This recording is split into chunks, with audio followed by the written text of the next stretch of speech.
상업이 잘 될 때는 경제가 어떻게 움직이느냐가 굉장히 중요하거든요.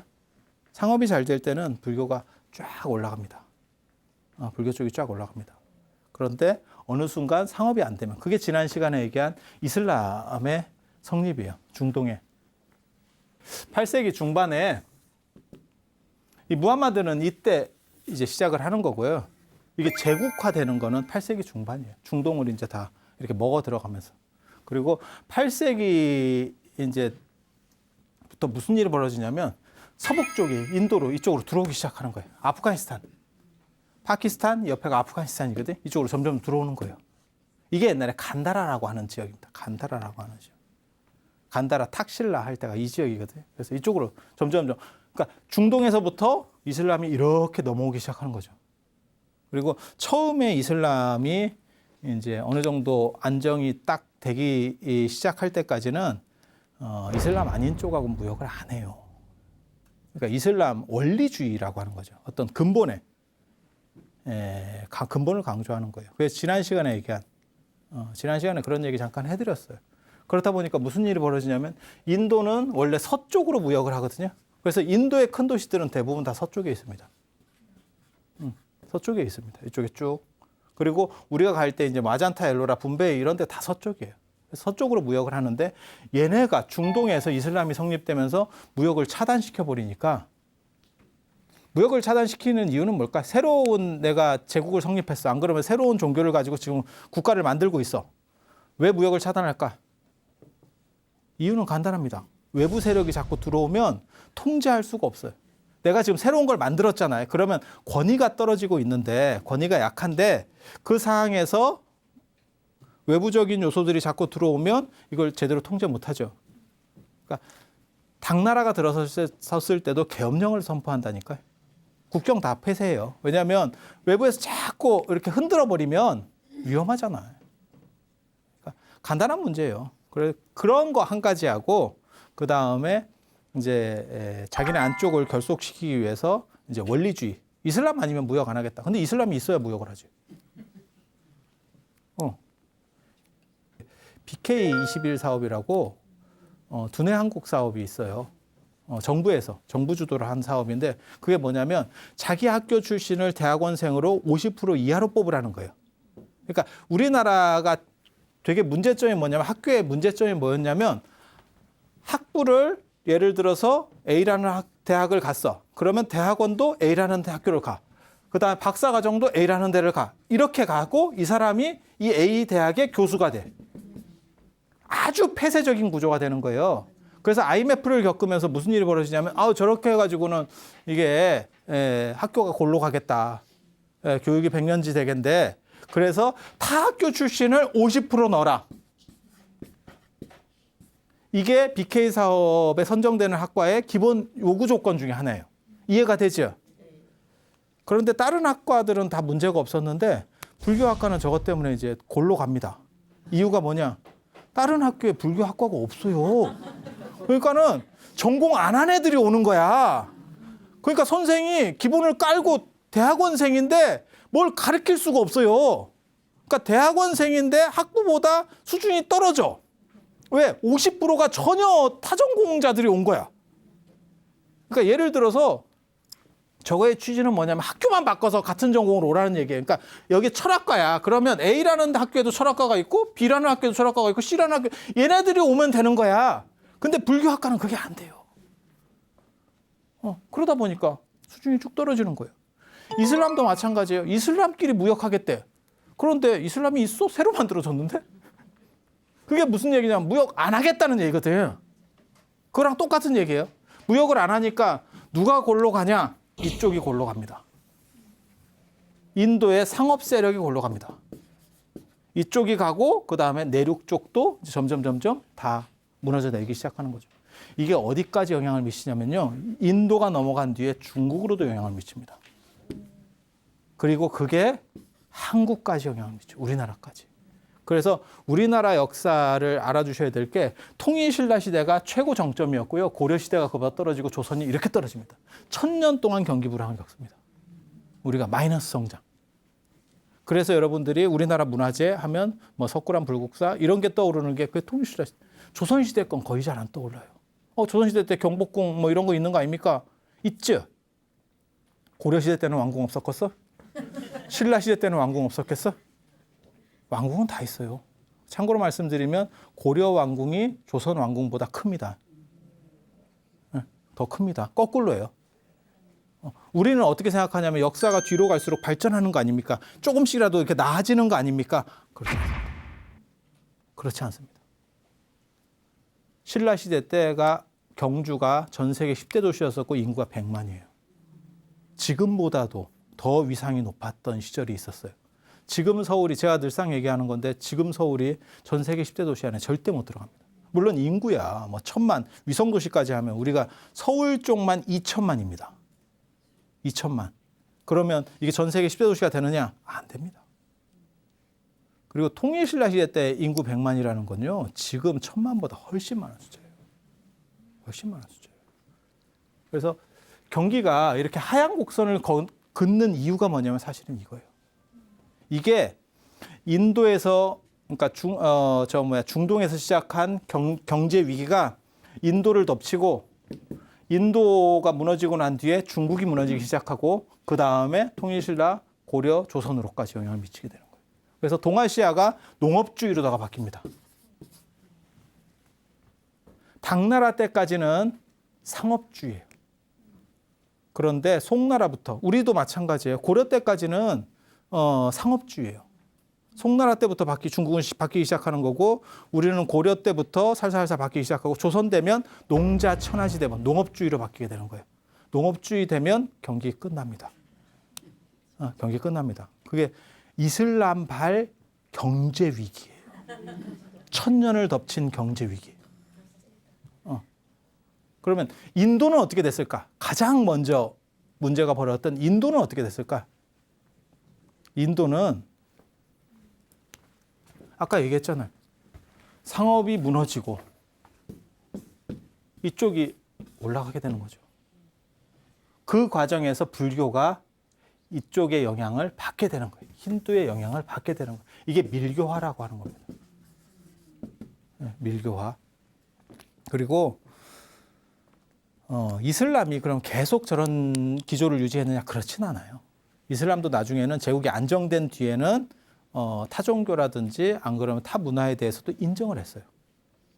근데 그거는 훨씬 뒤의 얘기고 그 초기에 몇백 년 동안 상업 세력들이 전 세계 상업 세력들이 이렇게 도미노 현상을 일으키면서 무너져요. 마치 최근으로 얘기하면 리만 브라더스 사태 아니면 미국의 대공황 뭐 이런 거 하나 터졌다고 생각하시면 돼요. 그러면 막 쓰나미로 해서 쫙 퍼져나가는 거죠. 그래서 예전에도 그렇게 연결돼 있었습니까? 예전에도 연결돼 있었어요. 농업의 특징이 뭐냐면 주술적입니다. 주술적.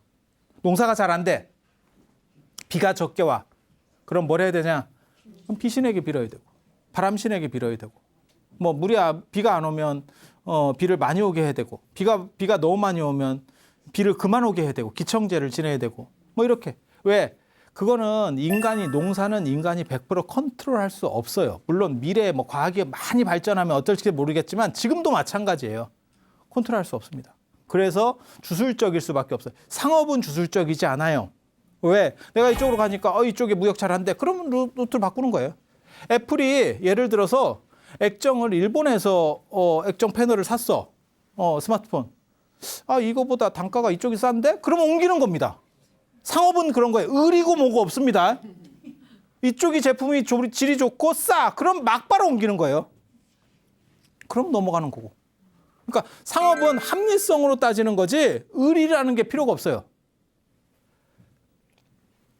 그에 비해서 농업이라고 하는 거는 반은 하늘만 쳐다보고 있을 수밖에 없는 그런 숙명적인 게 있어요. 그게 주술성입니다.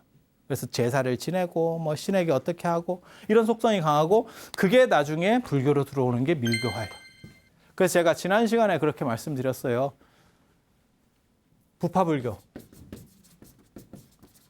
쉽게 말해 소승불교, 그리고 대승불교.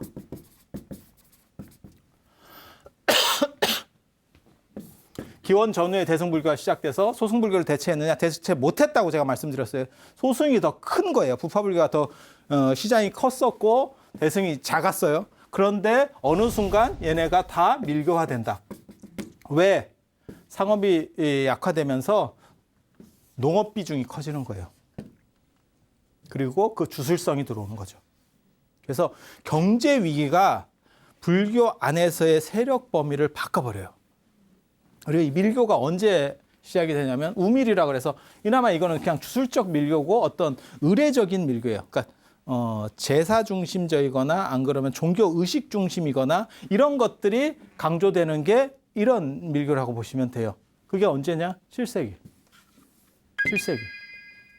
무함마드가 움직이는 시기하고 거의 비슷하죠. 무함마드가 움직이는 시기가 비슷해요. 그러니까 살살살 변해가기 시작하는 거고, 그러니까 상업의 비중이 점점 낮아진다고 생각하시면 돼요. 그러니까 안 되니까 뭐 하냐면 농업 쪽으로다가 다 하고 있는 거예요, 불교가. 그 다음에 8세기가 되면 8세기에 지금 이슬람 왕조가 시작돼서 인도 보세요. 인도의 이슬람 왕조가 살살 시작돼서 10세기에 들어가면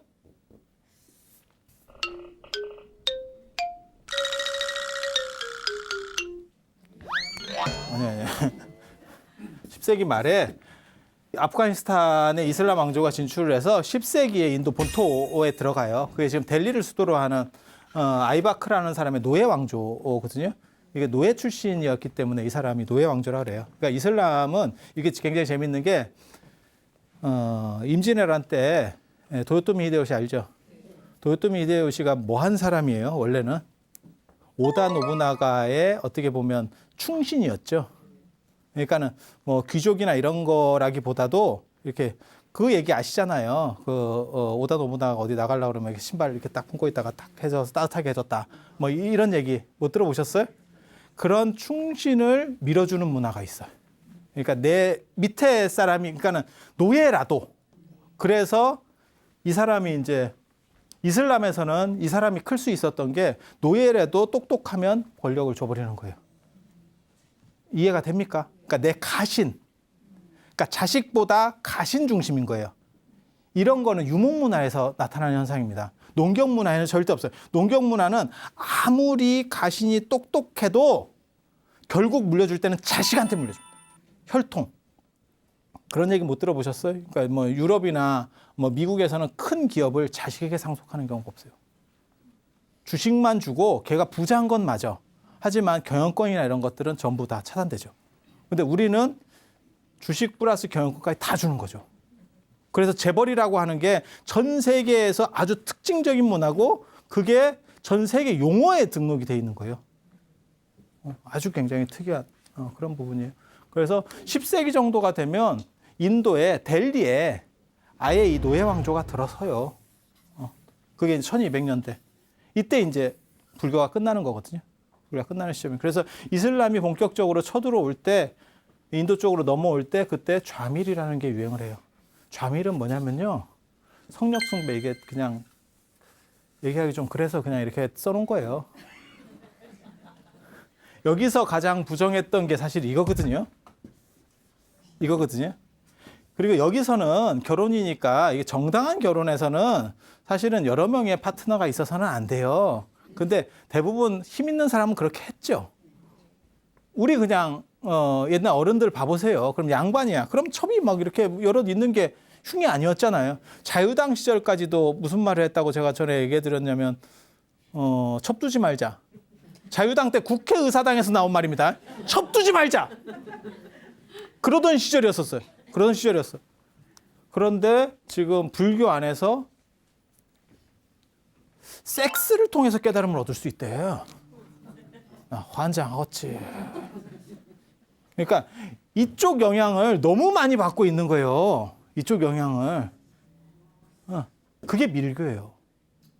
그래서 밀교는 의례적이고 의식적이고 주술적이고 이 섹스에 대한 긍정성까지도 존재해요. 그래서 티베트 불교 같은 경우는 이제 결혼하는 대처성 불교가 많아질 수 있었던 이유 중에 하나도 거기엔 지역적 특징도 있는데 나중에 잠깐 뭐 그런 얘기도 해드릴 거예요. 지역적 특징도 있지만 저 밀교적 특징도 있는 거예요. 벌써 인도 불교가 끝나기 전에 인도는 밀교화되면서 그러니까는 인도 불교는 밀교화되면서 이미 힌두교 쪽으로 바뀌어 있었던 거예요. 힌두교 쪽으로 바뀌어 있었고 결혼 중심, 그러니까 뭐 결혼까지는 아니더라도 성적인 부분까지도 이게 독신주의가 특징인데 여기서 성적인 부분이 들어가면 여기랑 여기랑 변별성이 없어요. 그러니까 모든 게 변별력이 없어져요. 나중에는. 그럼 변별력이 없어지면 어떻게 되냐. 그러니까 티베트 불교도 한번 생각해 보세요. 우리 생각할 때는 신분제를 부정하는 게 불교거든요. 티베트 불교는 달라이라마가 다시 환생한다니까. 야, 이거 또 다른 신분제가 나오는구나. 뭔가 생각이 다르구나. 이게 불교의 일반 코드하고는 또 다른 코드가 존재하는구나. 밑에 코드라고 생각하시면 돼요. 그러니까 이 두 가지만 사실 구분할 줄 알면 거의 개통이 머릿속에 쫙 잡힙니다. 그리고 이 두 흐름은 인류 역사상 언제나 대립하던 흐름이에요. 대립하던 흐름이에요. 그래서 불교가 사라지게 되는 가장 근본적인 이유는 내적인 힌두화라고 하는 거예요. 그리고 왜 힌두화된다고 그럼 불교가 없어지느냐? 그렇진 않아요. 그렇지만 약화되죠. 그 약화되는 이야기를 제가 다음 시간에 이어서 해드릴 거예요. 지금 여기에는 스토리들이 굉장히 많아서 뭐 쉽게 끝낼 수 없기 때문에 제가 다음 시간에 이어서 또 해드리고 그 다음 시간에 또 불교가 어떻게 끝나는지에 대한 이야기들을 계속 이어나가도록 하겠습니다. 그럼 오늘은 이상 마치고 다음에 또 뵐 수 있도록 그렇게 하겠습니다. 예, 감사합니다.